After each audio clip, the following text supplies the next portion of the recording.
Editing అని. ఎవరు చెప్పారా మీకు ఇది ఎడిటింగ్ అని? ఇది నా చెయ్యి, ఇది నా పొజిషన్, నీకు తెలుసా? మీరు కన్నా రారు నన్ను.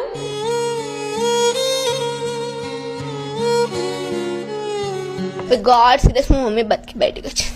మా మమ్మీ అప్పుడు ఆ 1 month మొత్తం మమ్మీ లేని నాకు అప్పుడు అర్థమైంది, మా మమ్మీ లేకపోతే నేను బతకలేను అని. ఈవెన్ చిన్న చిన్న విషయాలు కూడా నేను మా మమ్మీ మీద డిపెండ్ అయి ఉంటాను, నాకు అప్పుడే అర్థమైంది.